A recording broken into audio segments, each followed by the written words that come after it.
दोपहर को खाएं और सुबह खाएं, सुबह और दोपहर, ये दो बात।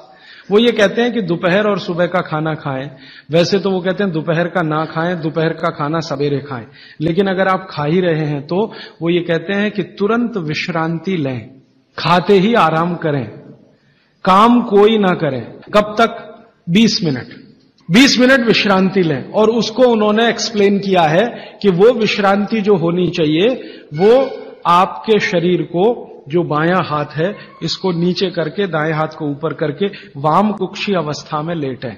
भगवान विष्णु को लेटे हुए देखा शेषनाग पर, बस उसी परिस्थिति में लेटें, उसी स्थिति में लेटें। क्यों? Left side. आप जानते हैं हमारे शरीर में दो नाड़ियां हैं, वैसे तो तीन है, तीन नाड़ियां, एक सूर्य नाड़ी है, एक चंद्र नाड़ी है, एक मध्य नाड़ी है। ये जो सूर्य नाड़ी है यही भोजन को पचाने में मदद करती है। सूर्य नाड़ी तभी चलती है जब आपकी चंद्र नाड़ी कम हो। भोजन पचाना है सुबह का और दोपहर का, सूर्य नाड़ी तीव्र होनी ही चाहिए। तो लेफ्ट साइड में लेटो तो तुरंत सूर्य नाड़ी शुरू हो जाती है। वैसे तो अगर आप स्वस्थ हैं तो खाना खाते ही आपकी सूर्य नाड़ी अपने आप शुरू हो जानी चाहिए, नहीं हो रही है तो लेफ्ट साइड में लेट जाइए, लेटते ही शुरू हो जाएगी। 20 मिनट जरूर लेटें। फिर आप कहेंगे जी नींद आ गई, तो भागवत जी कहते हैं ले लो एक झपकी। वो ये कहते हैं रोको मत इस नींद को।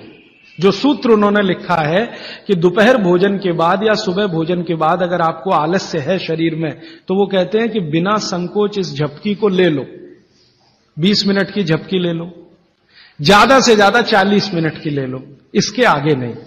तो अगर आप भोजन के बाद इस विश्रांति ले लें 20 से 40 मिनट, तो अगले आधे दिन काम करने को बहुत एनर्जी आपके पास आएगी। आप चाहें तो आज ही करके देख लें।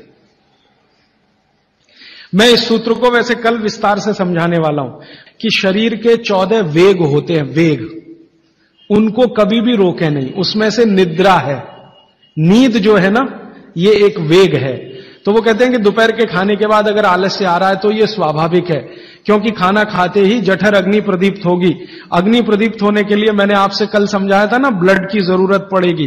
तो सारे शरीर का खून पेट में रहता है जब तक खाना पचता है, तो बाकी अंगों को खून की कमी है तो प्रेशर बढ़ेगा, तो ब्रेन को प्रेशर आता है, तो ब्रेन रिलैक्स होना चाहता है, इसलिए भोजन के बाद आपको सुस्ती आएगी ही। ये प्रकृति का नियम है। तो आप ले लेना उस नींद को, छोड़ते क्यों है? बहुत कीमती है, लोगों को मिलती नहीं, लोगों को मिलती नहीं, गोलियां खाते हैं फिर भी नहीं आती। मैं आपको और एक छोटी सी जानकारी बताऊं कि भागवत जी के इस सूत्र पर यूरोप और अमेरिका में बहुत रिसर्च हो रही है आजकल, और ब्राजील और मैक्सिको और ऑस्ट्रेलिया, तीनों देश की सरकारें 2008 में कानून बनाने जा रही हैं कि हर एक कर्मचारी को लंच के बाद झपकी लेने के लिए ब्रेक देना कंपलसरी है। तो उन्होंने ये महसूस किया है कि जिन कर्मचारियों को दोपहर खाने के बाद वो झपकी लेने की छूट दे रहे हैं, उनकी काम करने की एफिशिएंसी 3 गुना बढ़ गई है। तो आप भी महसूस कर सकते हैं। और माताओं बहनों को तो विशेष विनती है, क्योंकि आपका घर का काम भी कुछ कम नहीं है। किसी भी फैक्ट्री को चलाना बहुत आसान है, घर चलाना बहुत मुश्किल काम है। और घर में भी सबसे मुश्किल काम है बच्चों को बड़ा करना। मैं मानता हूं दुनिया में इससे बड़ा कोई काम नहीं। तो आपको काम तो घर में भी है, आप भी भोजन के बाद एक झपकी लेने का नियम बना ही लो। सब काम छोड़कर झपकी ले लो, सब काम छोड़कर झपकी ले लो आप। क्योंकि मैं आपसे यह कह रहा हूं कि आपके शरीर के स्वस्थ रहने से ज्यादा बड़ा कोई काम नहीं है दुनिया में। कोई शर्म नहीं, सास की शर्म नहीं, ससुर की शर्म नहीं, पति की शर्म नहीं, बच्चों की शर्म नहीं। आपने दोपहर का खाना खाया, झपकी ले ही लो, 20 मिनट से 40 मिनट। जिंदगी आपकी सुखी रहेगी, जिंदगी भर आप सुखी रहेंगे। इसमें कोई शर्म की बात नहीं है, यह शरीर की जरूरत है। जैसे भूख लगती है तो हम खाना खाते हैं, इसमें क्या शर्म करते हैं? वैसे ही खाना खाते ही ब्लड प्रेशर बढ़ता है और ब्रेन को ज्यादा प्रेशर बर्दाश्त नहीं है, तो नींद लेना ही शरीर के लिए अच्छा है।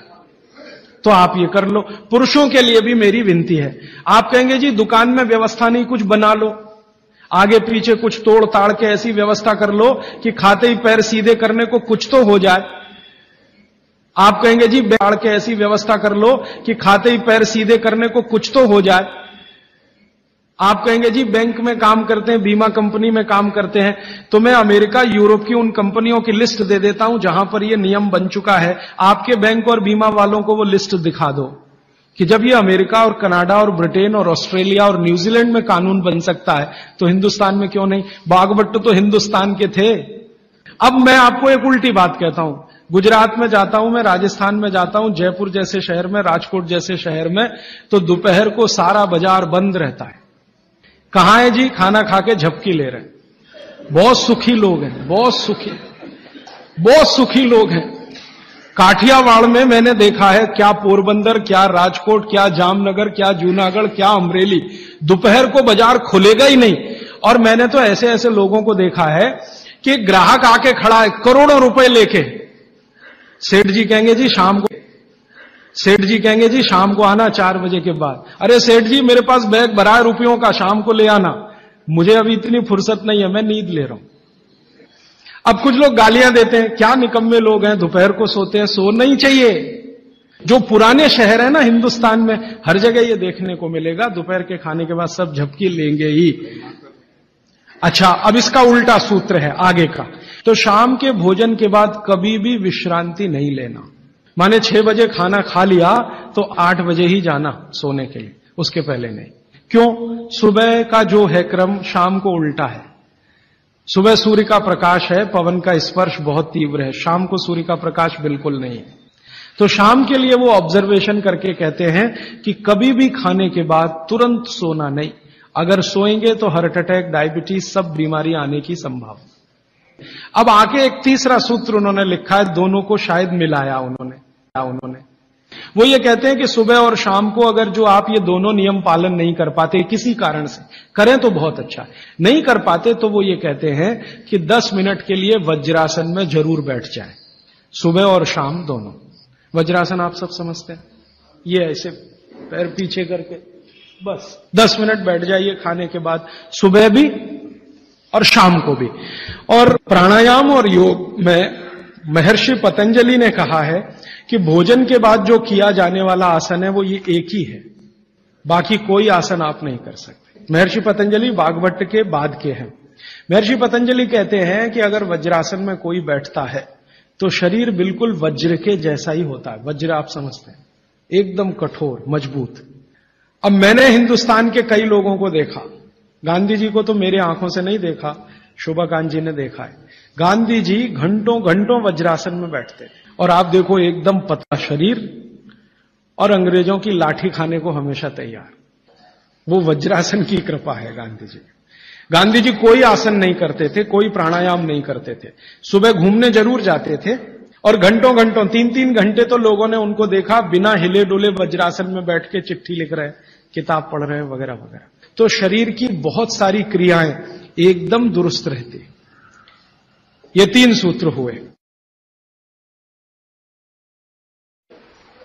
शरीर में कैल्शियम जो है ना, कैल्शियम ये एक घटक है, माइक्रो न्यूट्रिएंट इसको कह सकते हैं अंग्रेजी में, सूक्ष्म पोषक तत्व है।